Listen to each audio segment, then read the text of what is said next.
The valiant exploits of the soldiers who fought in the Light Brigade motivated the prose of a classic poem by the laureate Alfred Lord Tennyson. And more than a century later, the moving words of Tennyson inspired an explosive heavy metal call to arms. As we race toward the human wall, the screams of pain as my comrades fall.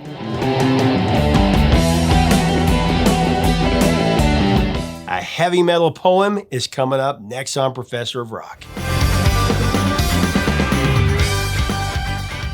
Hey music junkies, Professor of Rock, always here to celebrate the greatest artists and the greatest songs of all time. If you remember putting a heavy object on top of an album to flatten it out because the vinyl had warped in the sun, you're going to love this channel. I used to do that all the time. Make sure that you subscribe below right now to be a part of our Music History Daily, straight from the artists. And make sure to check out our exclusive content on Patreon. That link is below. So it was on Christmas Day of the year 1975 that one of the greatest heavy metal bands of all time was formed, Iron Maiden. It was by bassist Steve Harris, having left his group Smiler. He got the band name from Alexander Dumas' novel The Man in the Iron Mask, reminding him of the torture device. The band would make their live debut in May of '76, though the original lineup evaporated pretty quickly. They originally had Paul Day on vocals, who, because of his lack of energy or charisma, as Steve Harris would say, he was replaced by Dennis Wilcock, who was a Kiss fan, and he used some of those tricks, some of Kiss's tricks, during the live shows.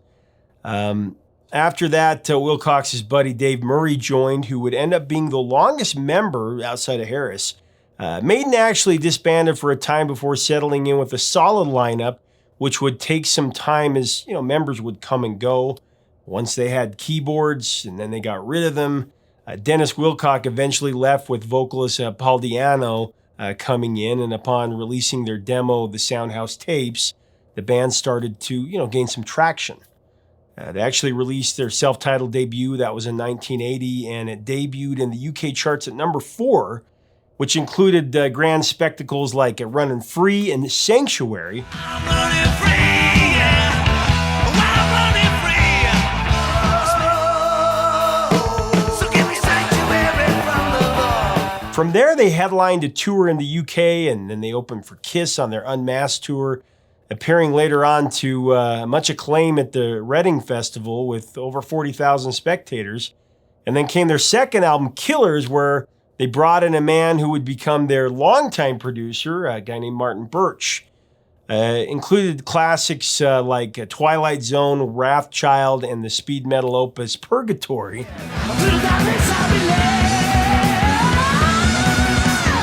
At this point, Iron Maiden was one of the main instigators of the new wave of British heavy metal, but their lead singer Paul Di'Anno's substance abuse problems became crippling for the band, leading to show cancellations and a lot of other issues. The self-destructive behavior became just too much for the band, and Di'Anno was sacked. Enter one Bruce Dickinson.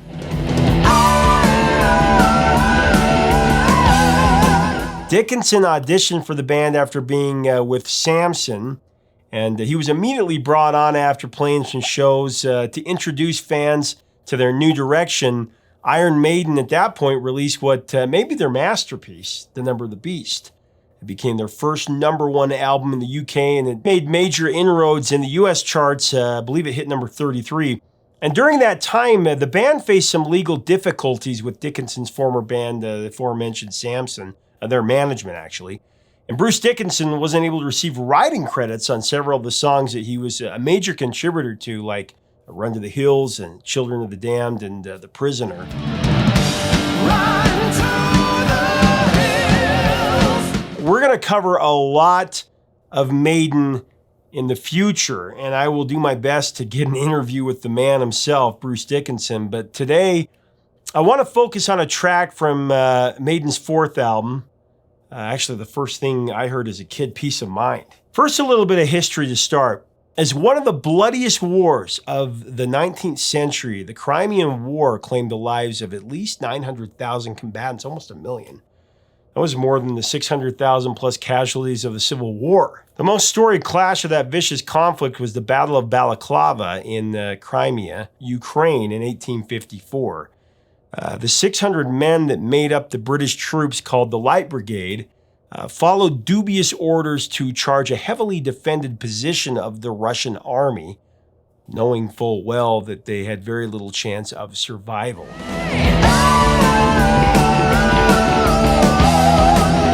Despite the odds against them, the Light Brigade fought bravely, rumbling on horseback through the dreaded Valley of Death, and persevered to deliver a pivotal setback for the Russians that they never recovered from.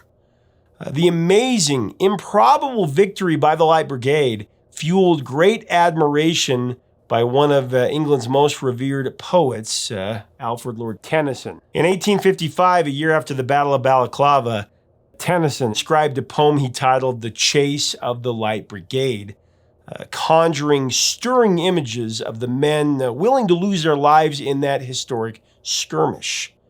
Theirs not to make reply, theirs not to reason why, theirs but to do and die. Into the Valley of Death rode the 600.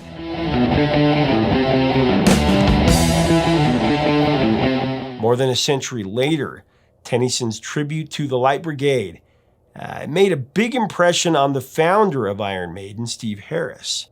As a lover of world history, Harris was lit up about the heroism of the Light Brigade commemorated in Lord Tennyson's poem. There was great respect for anyone that is called upon to do whatever they have to protect their country. The idea of entering a conflict where there was certain death really moved Harris and inspired the writing of The Trooper, a composition that became it's one of the most captivating for Iron Maiden and certainly an epic heavy metal track.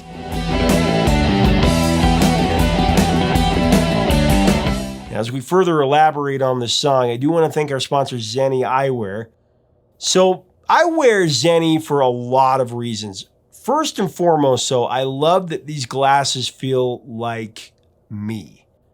It's because I created them. The color, the size, and the style is customized by me. And you can do the same thing when you go to Zenni.com. Check it out today. You fire musket, but I'll run you through. So when you're waiting for the next attack. So as we've talked about Harris, Harris himself was a warrior of metal, fending off forces that could have destroyed Maiden in the early days.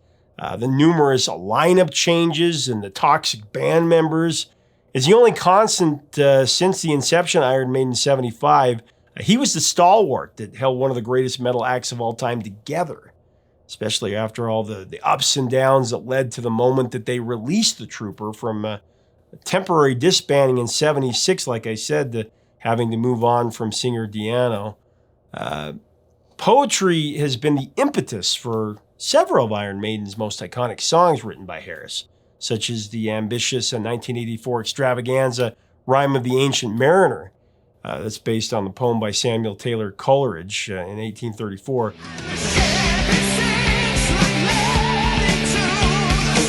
The Trooper is a modern recreation of struggle, character, and courage, and a shredding rally against hostility. It is a 19th century history lesson blasted with the force of a 20th century machismo.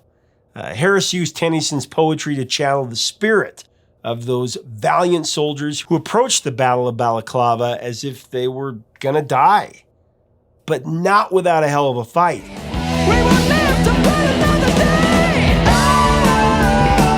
You'll take my life, but I'll take yours too. You'll fire your musket, but I'll run you through.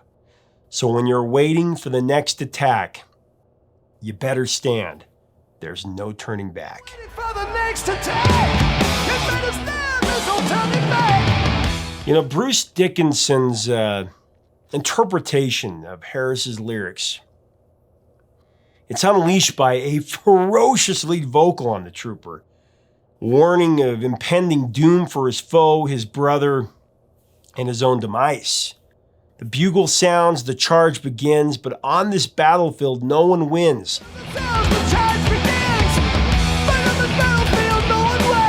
The smell of acrid smoke and the horse's breath as I plunge into certain death.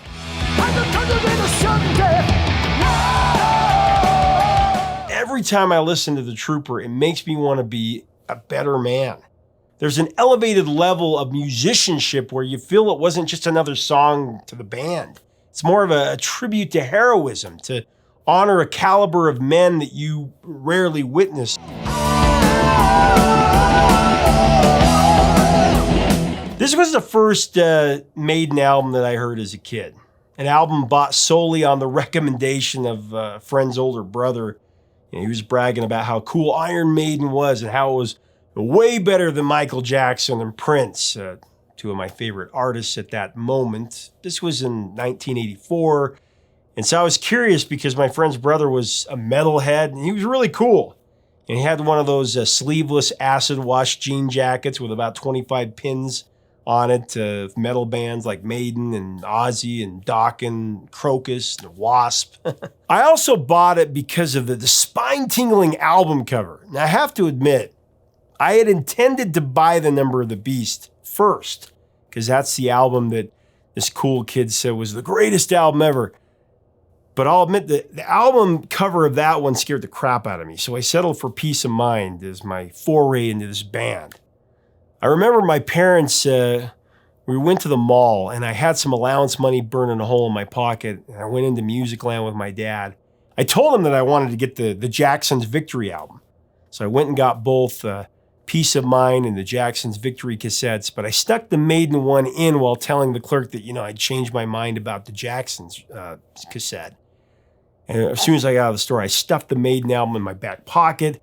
I got rid of the receipt in the sack so that my parents wouldn't know.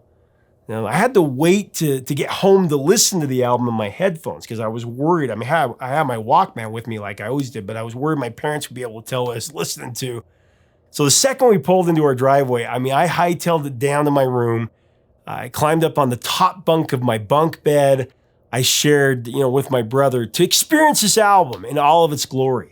As I ripped the plastic off of the cassette tape and I slammed it into my Walkman, I could just feel that exhilaration of Iron Maiden calling to me.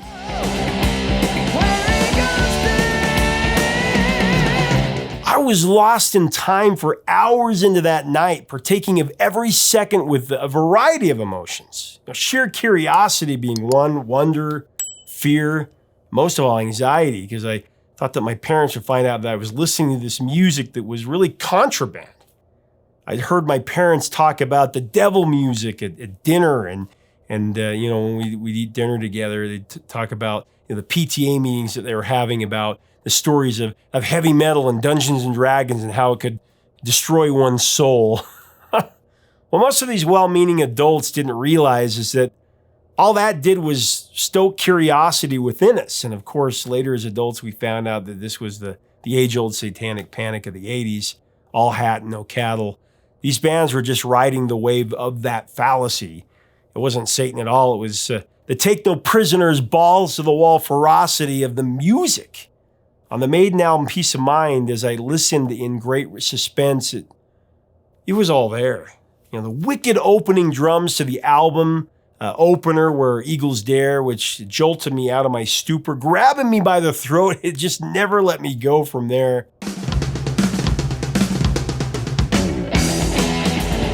Although the real wake-up moment for me was the first song on side 2, The Trooper.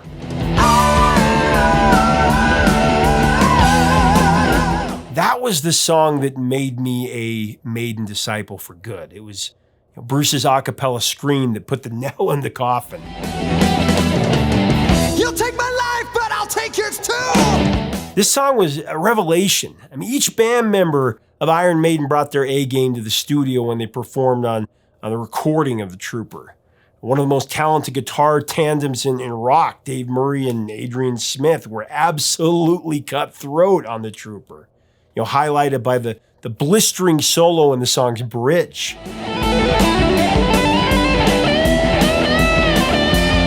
Murray's lead and Smith's harmonic riffs on the original recording of The Trooper created a zealous, galloping rhythm that just transports us back to the perilous thunder of the horses charging onto the battlefield. carrying 600 troopers prepared to fight to the death.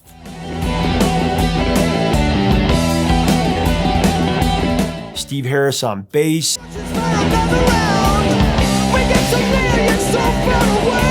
There's newcomer Nico McBrain on drums. It just kept the metal cavalry surging.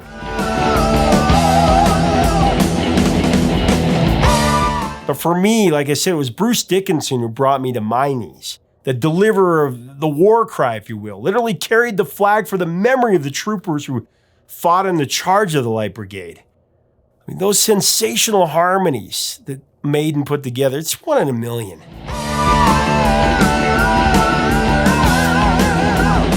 When Iron Maiden performs the Trooper in concert, Dickinson waves a Union flag on stage. More recent tours, Bruce wears an authentic red coat uniform, which would have been official military garb during the Battle of Balaclava.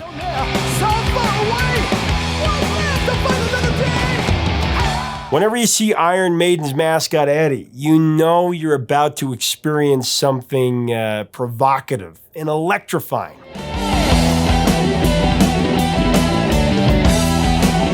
The music video for the Trooper included clips from the 1936 film The Charge of the Light Brigade, starring Errol Flynn and Olivia de Havilland.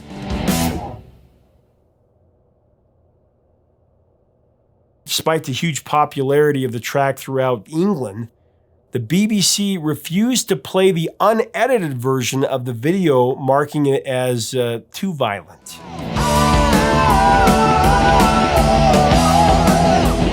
So The Trooper was the second single that was released from Iron Maiden's 1983 LP Peace of Mind. The single climbed to number 12 in the UK, and number 12 in Ireland, and number 5 in Canada, Sweden, and Switzerland. It went to number 28 on the mainstream rock chart here in the US.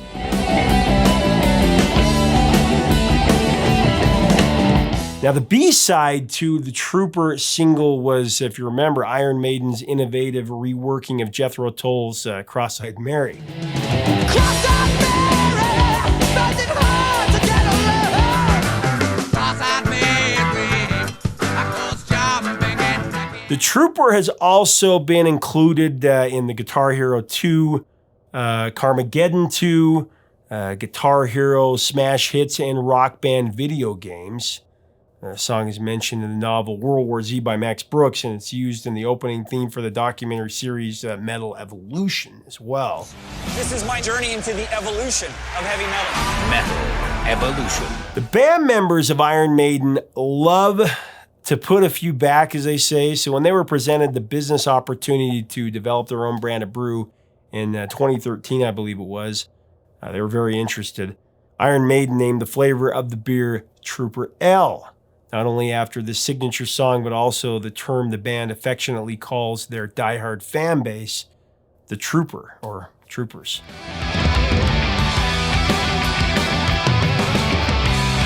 Iron Maiden's The Trooper was the song that it launched me into a healthy diet of Iron Maiden for several years until I got into my depressing teen years and clung to new wave and college rock. I remember distinctly one day I was sitting in class with my best friend Damien, who started to really go after me about my obsession with the Smiths and The Cure and Depeche Mode and such. He said something like, dude, you really like this music. The singers are so whiny, it's so depressing.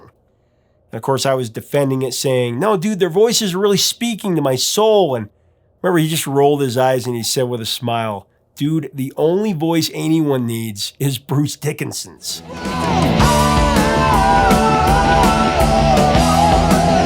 He said something like, Bruce Dickinson is going to knock you right out of your depression. And with that, he pulled an Iron Maiden cassette out of his backpack and he said, do yourself a favor, dude, and listen to this for a couple of days.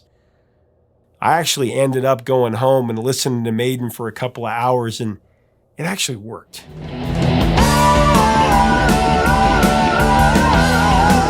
Leave us a comment about Iron Maiden and this amazing song, The Trooper. What was your first memory of hearing this amazing band? Let us know below. If you like this video, we do invite you to be a part of our community by subscribing below. Make sure to check out our new merch as well as our Patreon so that we can continue to help keep the music alive. Until next time, 3 chords and the truth, my friends. Talk soon.